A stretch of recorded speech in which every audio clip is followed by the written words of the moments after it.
Welcome back to this video, grade 12s. In today's video, we're going to take a look at question 9 in this question paper. And it asks us to prove that the equation has got the left equal to the right.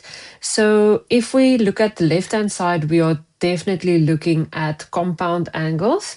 And we've got a double angle of sin at the bottom in the denominators.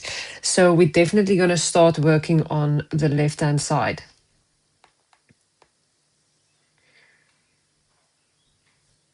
So when I start with this, I will go to my formula sheet and I will make sure which compound angle expansion I'm working with here. And you will notice that this is one of the cos expansions. And when there is a plus in the middle of this expansion, it actually means that it's the first angle minus the second angle. And we can see there our first angles, and we can see what our second angle is going to be. And then at the bottom, because I've got a double angle of sin, I can go and expand that double angle already, because I know there's only one expansion. Then when I simplify the top, it's going to leave me with a cos 2x, which is now also a double angle of cos. And then just going to rewrite the bottom. And then I'm just going to take a moment and think about where I want to get to at the end.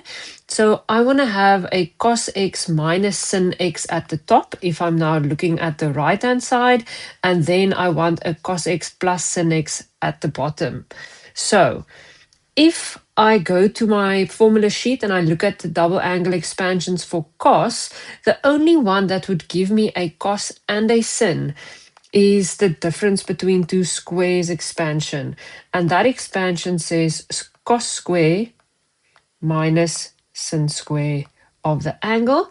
And then for the bottom, I also have cos x plus sin x. Now, if I look at the sin double expansion, I already have one of each, which means that one can be changed into sin square plus cos square. Because I've got the cos first, I would just put the cos in front. So this is cos square of the angle plus that double angle expansion of sin plus the sin square x. So I've now split one into cos square plus sin square. The reason why I did this is because at the top I now have difference between two squares which I can factorize. So this would be cos x minus sin x, and then cos x plus sin x at the top. And then for the bottom, I now have a trinomial. So if it's a bit easier for you to solve, you can think of the trinomial in terms of x and y. So we've got plus 2 in the middle. So our brackets would definitely have to be cos x plus sin x. And again, cos x plus sin x. And we can just double check this. So if we were to multiply, cos times cos is the cos square. Sin times sin is the sin square.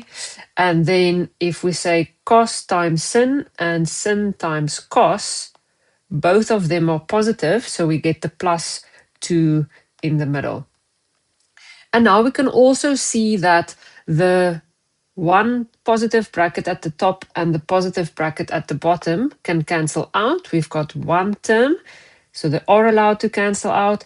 And then we've got cos x minus sin x, everything over cos x plus sin x. And this is exactly the same as the right-hand side. If we now look at the next question, it says determine the values of x where this expression is undefined and where x lies between negative 90 and 180. So to check where something is undefined, we have to equate the denominator to 0. So in this case, we are going to take the denominator, equate it to 0. And then we have to do general solution. To do general solution, we need a reference angle.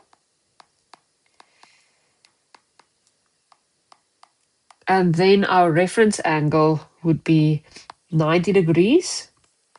Very important, when we use the reference angle, this inside the brackets has to be a positive 1. And then just before we get rid of the sin, that is where we will determine in which quadrants we are going to work. So sin is negative in the 3rd quadrant and in the 4th quadrant, and we will use our reference angles in those quadrants. So firstly, 3rd quadrant. We are just going to say it is 180 plus the reference angle plus k of 360, and k is an element of integers.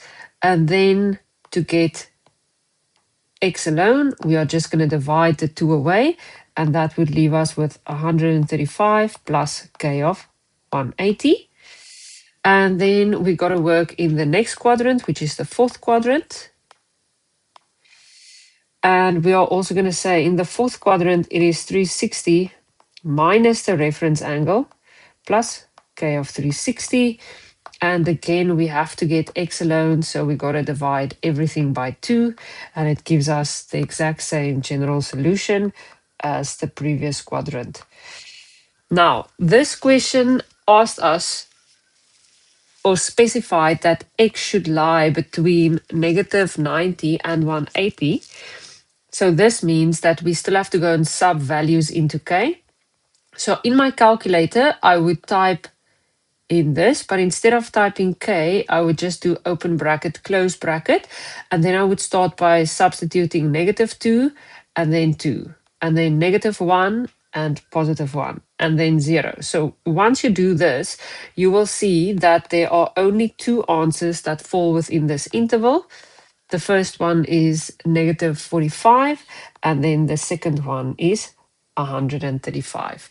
And then we are finished with this question.